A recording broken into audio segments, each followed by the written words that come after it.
look around, we are about 2 hours northwest of the city. And surprise, we've left and decided to check out some of the historic sites, see a plantation or two, and go into the real Cajun country around St. Francisville and show you how the Cajuns are living. We're here at the Oakley Plantation. Another one of the historic sites. Isn't it pretty? This is the front entrance, giving you a little history of the region.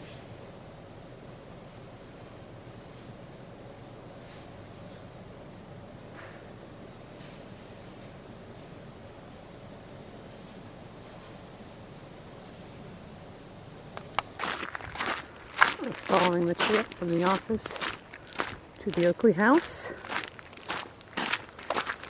part of the Audubon Association. This is Andesia, part of the gardens.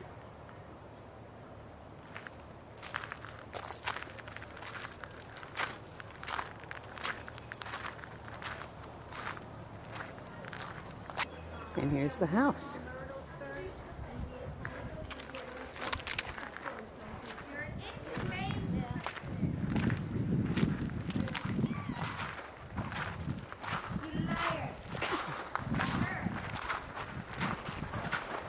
We're in the garden outside of the house. Beautiful colors of the spring flowers. And it smells heavenly out here. Just wonderful.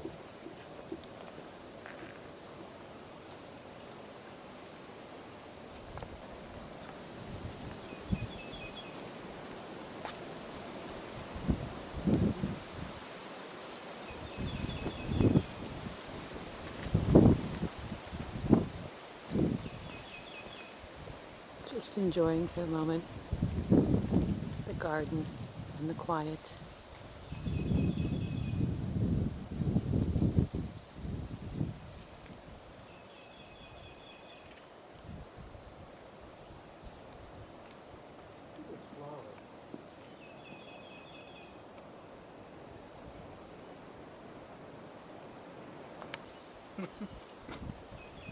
Hi everyone. Enjoying the gardens? It's beautiful. Wonderful day. Beautiful gardens.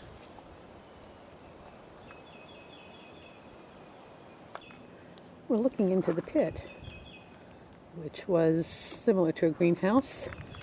This was where the vegetables were grown during the winter months.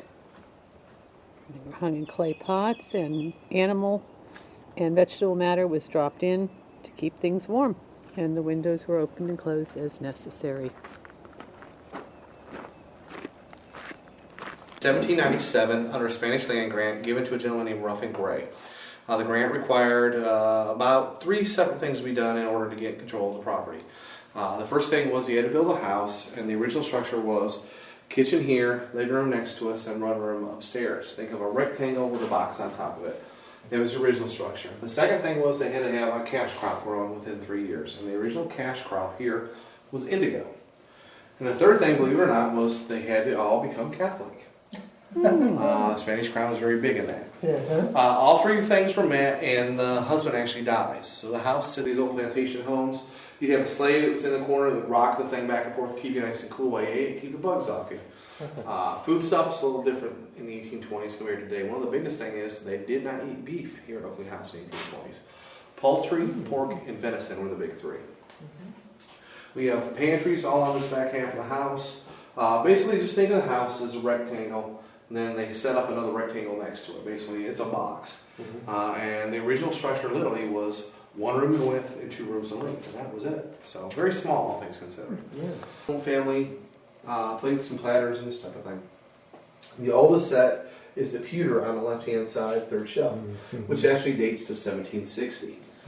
And the youngest piece in the collection is actually that pink jello mold on the right-hand side by the little oxbone soups. Hold on, let me get it right. Oxbone soup spoons. There we go. That's a tongue twister. We have little fire buckets, these little leather buckets right here. They're filled with sand instead of water because you're not burning beeswax candles here at 1821. We're burning animal fat or tallow candles. So it's a grease. So of course, you know, in case of a grease fire, the last thing you want to do is throw water on it. So these were filled with sand. Any questions? Let's see. Our drugs for our pharmacist that was here. She was an apothecary by the name of Lucretia. Two Audubon first editions around us here, the Curling Warbler and the Starling. These are both pieces that Audubon drew out of his here. These are first editions, what he sold to the public in 1840. It built in 1801 and actually sent to New York as a prototype piece to see if there's any interest in it. Because it's not a true harpsichord or a true piano. It bridges the two. So, my favorite piece, to be honest with you. Yeah. Very pretty. A lot to it, very simple bathing tub, but that is original feature. The bed warming pan you have inside of there, the armoire, everything, all those belong to Eliza. So the date, predate 1851, which is when she actually died. The nursery opposite it, one of my favorite pieces in the nursery is a little tricycle. The cast iron trike. Aww. Oh, crib. Baby's bathtub, I guess.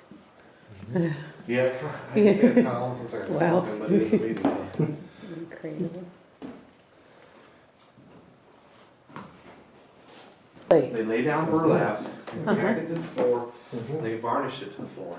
And what they, in between phase, was they had slaves come in and they painted it. They put a mural on it, and then they put the final coat of varnish to it. And that piece right behind you is a sample of it. And that is a closet door right next to it as well.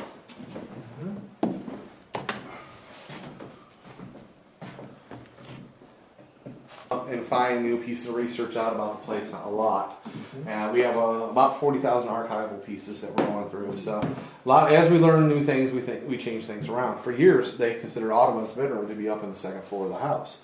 And we knew through reading his journal that he mentions the brick floor of his bedroom feeding one of his chickens. And there's only one room in the entire house, that it could fit. Okay, I just love this stairway going up the outside of the house to the master bedroom.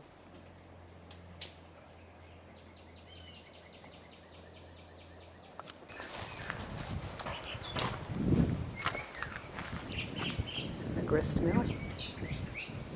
The barn dates from 1870. No barn, of course, is complete without the tack room.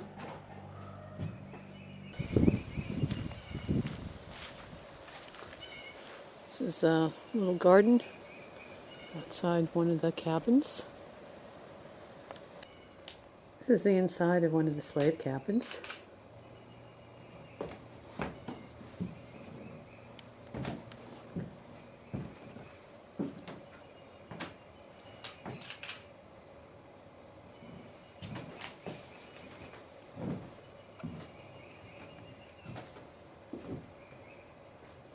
Here we're looking at the front of the house, and here's the kitchen. This is always away from the main house in case of fire, and also because in the summer it got very, very warm, and this kept the house cooler.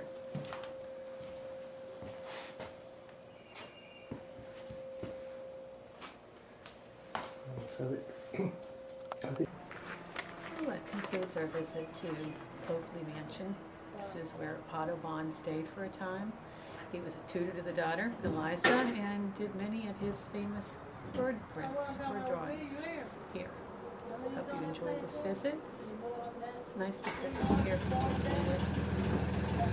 soak in the atmosphere.